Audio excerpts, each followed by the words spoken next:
A bridge that was deteriorating in San Diego for decades has now officially been rebuilt. We'll show you the impact this will have on the community. Plus, here's a question. What season is it? I'm Michaela Chavez on the West Side. With school back in session, I've got some tips to keep your kids safe and healthy. Your Chris 6 News at 5 starts right now.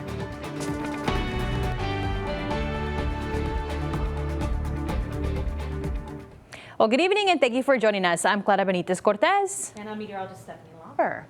We'll get to those stories in just a bit. But first, did you see rain in your neighborhood? Some of your neighbors did. And here's a view from several of our Coastal Bend weather watchers. This picture comes from Omar Rosales in Kingsville. And this view coming to us from Rhonda Harlow. There we are, shelf cloud looking spooky. And then this picture from Tiffany Moreno Gonzalez at Sunset Lake. So those dark clouds definitely got a chance to show their colors, because even when we stepped outside, Stephanie, we saw the difference that was coming towards us, and we're here near the Bay Area. Yeah, and then a lot of folks wondering, hey, I saw the clouds. What happened with the rain? So there's a lot going on, but we want to say thank you to our Coastal Bend weather watchers for giving us the view. It really gives us, something more in depth than what we see on the radar. So let's show you what happened this afternoon. We've been tracking storms moving from the north, coming down from Houston, Victoria Crossroads. And as they came down, doesn't seem very eventful over the last couple of hours, but starting that loop, all those brights, yellows, oranges, and reds, right as they came through the Coastal Bend, exploded, especially that one right there by Baffin Bay, a storm that was just to the east of Kingsville, made for a lot of, commotion. And some folks, as I mentioned yesterday, made out better when it came to rainfall than others. This was a system that came down from the north, but we also had a sea breeze kick up today, and that's what made that one cell by Baffin Bay really pretty sporty out there, and is why that area had the best rainfall overall. But we'll walk you through what we've been seeing across neighborhoods with the Chris 6 Neighborhood Weather Network. So for those of you who heard more of the commotion, the lightning strikes speak for themselves. Across the south side in the past 3 hours, 600 lightning strikes is a big deal. So we'll talk about what else we can expect in the forecast coming up. All righty, thank you, Stephanie. And if you have weather pictures or want to share the conditions in your neighborhood, you can join our Coastal Bend Weather Watchers group on Facebook. Just scan this QR code on your screen. Well, thanks, Stephanie. Again, and it feels like COVID-19 is everywhere, and you're not imagining it. The CDC says cases are on the rise across the country, and Texas is among the states leading the nation. The CDC estimates infections are growing in 24 states, including Texas, which has a positivity rate of nearly 12% compared to the national average of 8.9%. Yet again. I don't want people to panic. It's not the pandemic, but COVID-19 is going to be endemic. It's going to come back, and we're going to see it from now on. The CDC says hand washing, wearing a mask, and avoiding contact with infected people are all still the best ways to prevent the spread of COVID-19. And the American Academy of Pediatrics says infants and young children should get COVID-19 vaccine shots. The agency says the CDC's Advisory Committee on Immunizations Practices was overhauled this year and replaced with members who have a history of spreading vaccine misinformation. Right now, the CDC says children 6 months to 17 years old should get a shot, quote, based on the shared clinical decision making. However, the AAP says kids 6 to 23 months should get a shot unless they have known allergies to it or its ingredients. It's also recommended a single dose for certain kids between 2 and 18. And vaccine access may be more difficult this fall. The Food and Drug Administration says it may limit future COVID-19 shots to older people and others. The FDA may not renew authorization for Pfizer's COVID-19 vaccine for children younger than 5. Neighborhood News reporter Michaela Chavez shows us how to lower you and your child's risk of getting COVID. It's a familiar pattern we've seen year after year after year. I'm Michaela Chavez, your Sunrise Neighborhood News reporter on the West Side. With school back in session, we're seeing that rise in illnesses, including COVID. Adriana Jimenez just sent her son off to first grade last week. His favorite part of the day, he says, it's recess. Recess, when the kids are all together. To share the summer stories and we share whatever viruses we may have. That's Dr. Eric Baggerman, pediatrician and CEO of Amistad Health. He says there's usually a spike in viral infections among kids about 1 or 2 weeks into school. The cough and the congestion, maybe the irritated, watery eyes, where we're throwing up, diarrhea, things like that. For Jimenez, she uses her own medical experience to teach her son Josiah simple ways to lower his chances of getting sick. I just have them carry around hand sanitizer or tissues. I tell them, coughing your arm. Baggerman says it's not just colds and stomach bugs that are making their rounds. It's also COVID. He's seen an increase in cases in the last 2 weeks with both patients and staff. And it is consistent with the national data that's out there. I do hear a lot of parents or doctors talking, saying that COVID is rising. Jimenez also has a 4-month-old baby, Ariana. For her, being proactive is non-negotiable. If anybody ever tries to carry my baby, I do let them know, wash your hands, or I do ask them, are you sick, or is anybody around you sick? The best ways to lower your risks are simple. Wash your hands, keep your hands away from your face, and keep a good distance from those who are under the weather. And while COVID isn't as deadly as it once was, it's still something we should be mindful of, especially around those most vulnerable. But it's certainly not at a level like we were at, and certainly not a reason to avoid going to school or avoid going to work. It's just when we're sick, we'll avoid sharing. Dr. Baggerman says although the trend in spikes isn't uncommon, COVID is more unpredictable as of right now. On the west side, I'm your Sunrise Neighborhood News reporter Michaela Chavez, Chris 6 News. All right, Michaela, thank you. And the recall effort against 3 Kingsville commissioners continue after one woman is asking a judge to enforce the city's charter and set up a date for the recall election after commissioners facing the recall voted against it. The recall effort targets city commissioners Norma Nelda Alvarez, Hector Hinojosa, and Leo Alarcon. Selena Tijerina collected 292 signatures to oust the 3 commissioners, accusing them of unprofessional conduct and behavior, targeting personnel, neglecting city policies and procedures, and neglecting fiscal responsibilities. Neighborhood News reporter Stephanie Molina spoke to Tijerina, who has now filed a lawsuit against the city and the 3 commissioners, stating they need to follow the city's charter and follow through with the recall election. I'm looking at the bigger picture for Kingsville, not just the picture of, oh, they're just city commissioners, they'll be out in a few years. Well, in a few years, how much damage are they going to have caused to employees, to the city itself? The attorney handling the case tells Chris 6 News he expects to see some movement in court in the next 30 days. I'm Melissa Trevino, your Neighborhood News reporter in San Diego. Over a year ago, I stood on the old Tovar Street Bridge telling you about how city and county leaders received federal funds to reconstruct the bridge. Today, those same leaders gathered to officially open the new bridge. It's been a long time coming. It is very beautiful. I was excited when I went through there.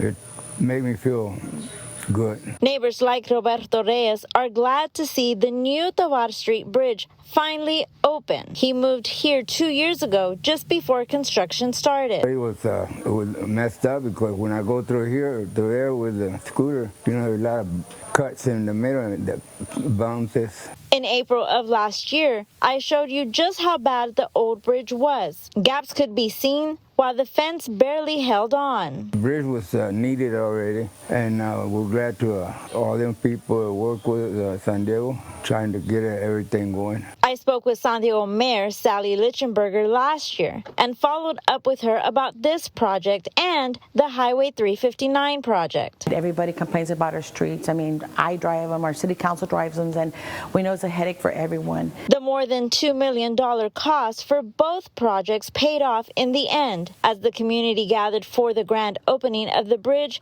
and reopening of Highway 359. I thought it was great. Of course, many people didn't care for it because we had 359 closed at that time with a 2 projects going on to our main streets going to the school. And the work doesn't stop there. Mayor Lichtenberger says they'll remain in talks with state and federal officials, like Congressman Henry Cuellar, to better their community. In small communities, when it comes to transportation, health care, education. Those projects are very important. So my experience living in a small community is to make sure that we support the rural communities. Cuellar says these projects are meant to bring better safety and efficiency for everyone who lives here. Leaders tell me there are more projects throughout Duval County to come. In San Diego, I'm Melissa Trevino, your neighborhood news reporter, Chris 6 News. Welcome back. They rescued dozens of girls stranded at Camp Mystic over a month ago during the state's catastrophic floods across the Texas Hill Country. And today they were honored.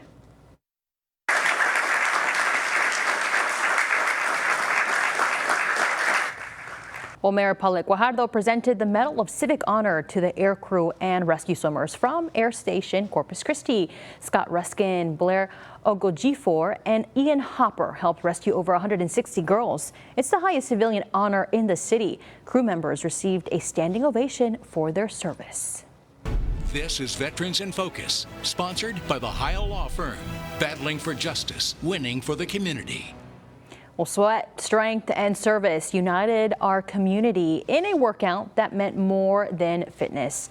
CrossFit Cohen on the South Side transformed into a space of remembrance and respect and hosted the Purple Heart Hero workout on Saturday. The gym is officially recognized as a Purple Heart gym, and once again, it opened its doors to Military Order of the Purple Heart Chapter 598 for a challenge that pushed participants to their limits to honor our nation's wounded heroes. It goes beyond just the typical, hey, thanks for your service. They're actually coming out here, they're sweating, they're pushing through whatever they might be going through in life just to honor our Purple Heart recipients, and specifically Amador Duran. Amador Duran was an Army veteran and Purple Heart recipient who died last Thanksgiving. Sunrise anchor Michelle Hoffman spoke with his family about his story, which will be featured tonight on Chris 6 News at 6 o'clock. All right, if you're getting ready to head up and out the door, well, the rain has stopped here along SPID, but we still have the gloomy clouds. And hey, you know what? At least this commute isn't happening during the storms we saw earlier. They also caused a bit of trouble out on the roadways. We're not seeing much trouble here from the view. Zooming in closer, Staples, a usual slow commute, is just that, starting back near Everhart, all the way down to Saratoga. But heads up to our friends in the Bluff, the Mud Bridge. Power lines down there and crews are still working. We're showing some very slow movement, if any, around the Mud Bridge. You'll want to take SPID and avoid this area while crews do their arduous work. I'll tell you if we're going to see more weather like this coming up in your forecast next. Hey there, we're taking a closer look with the Chris 6 Neighborhood Weather Network, powered by your Tempest weather stations at home and brought to us by USA Foundation. So, man, we didn't see a whole lot of action in terms of rainfall on the south side, but look at all these lightning strikes over the past 3 hours, anywhere from 700 lightning strikes in the area. So it definitely was a show, even if we didn't have much rainfall to show for it. Yeah, it was pretty impactful out that way. Out in Kingsville, we had a storm that was closer to Baffin Bay, and our rainfall totals here, over 800 lightning strikes off Bishop Badger Meadowbrook, nearly that, more than 700 off Southwest Kingsville Neighborhood Station and East County Road 2120. So, a very intense afternoon for many of us. The winds don't seem as impressive here, 23 miles per hour. It doesn't really seem to describe the situation that we saw. We had gusts that were closer to 40 and 50 miles per hour across certain neighborhoods that the National Weather Service will be compiling into a list for us later. And Flower Bluff, how do we do with the rainfall? Just a few hundredths of an inch, a couple drops in the bucket, as it were, to boot. So, for our Southside neighbors, really was more of a bark than a bite, but we told you not to expect significant rainfall. At least we have something to show across the Bluff, the South Side at all, because some neighbors, nothing. Just wind, some thunder, and oh yeah, a cool breeze when that gust front or breeze ahead of the thunderstorms moved on through. So here's where our temperatures stand right now. We're looking at 81 degrees in Rockport, still feeling like 86, 81 in the Bluff at NAS Corpus Christi, about the same. 83 at the airport right now, feeling like 88, and even the inland neighborhoods keeping it in the 90s. This system really did a lot to shake up the weather picture for today. I don't think tomorrow is going to be as eventful, But we do have daily rain chances in our forecast continuing on through. What's next for the next couple of hours? Well, it'll be much more tranquil as we head into this evening. Temperatures are already in those 80s, so we're not going to venture too far from that over the next couple of hours. We'll be hanging out in the lower 80s through the midnight hour. Winds will be light and variable as we're seeing now. And then into tomorrow morning, a calm start with slightly cooler temperatures means we'll probably see that patchy fog yet again for the morning commute. Something to keep in mind. Give yourself a few extra minutes before you head up and out the door. So we've been talking about heat risk before today's show came through. It was a hot one out there. I think tomorrow will do the same thing for us. That does help to wipe some of the orange and red, that moderate to major heat risk, off the map. It tames the heat a bit, but I wouldn't count on that to save you from summer in South Texas. Make sure you're staying cool out there and plan for some time indoors to cool off. If you have to work in an indoor industry, that can mean hopping into the work truck and running the AC for a little bit. We'll be looking about the same for the 21st and on into the weekend. Yes, daily rain chances are not going to save us from the heat, but it was nice to get some rain. We weren't the only ones. Look at this, the watershed getting some rainfall. And while I sure would like some rain at my home, it is preferable to see that in the watershed because that is what goes into our water supply. So a little bit goes a long way. Some showers out west of San Antonio down to Del Rio are really going to help us out, at least in a small way. The big weather picture is going to be eventful for our friends in North Texas as an early season cold front. Did I say that word? Cold front is going to try to work its way down the southern plains. Don't get excited. It's not coming here, but it could help to give us better rain chances as we head toward the end of the week. I think as we head on into tomorrow, maybe some sea breeze showers and thunderstorms isolated in nature as we head through the afternoon. Shouldn't be a very big deal, but we'll keep our fingers crossed. A couple of our neighborhoods could have a better outlook for rain as we head on into Thursday and early Friday morning. I'll keep my eyes on it, but you can expect rain chances to be in the mix here over the next couple of days. For our neighbors in Rockport and Kingsville, as I mentioned, that won't stop the heat. We could be looking at a little more rain next week as well. And how about Corpus Christi? 98 degrees for Thursday doesn't seem like relief, but at least we'll have rain in the forecast. You're watching Chris 6, part of the Scripps News Group. Our back-to-school coverage continues, this time in Bishop. Bishop High School seniors began the new school year before sunrise. They got up early for Senior Sunrise. It's a tradition observed each year by incoming seniors. They got together to share some breakfast and some memories with their parents.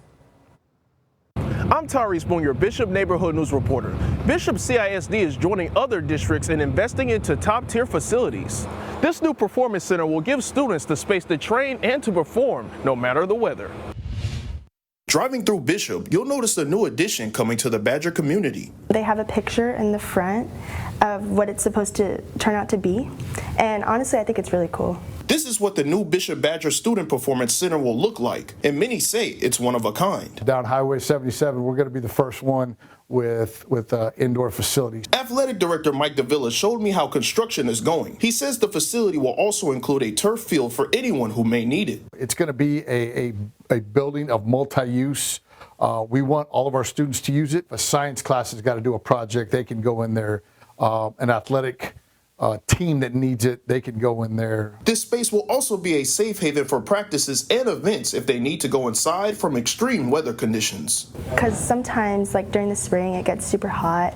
Also, whenever it's raining outside, we could really use that instead of like having to wait for the football field to dry. The Performance Center is expected to be completed by next January. This is another proof of how BCISD is given to our kids. Students and staff tell me that this building isn't just for today's Badgers. It's being built for the next generation. In Bishop, I'm your neighborhood news reporter, Tyrese Boone, Chris. Well, we're getting a live look outside your neighborhoods. We'll be right back.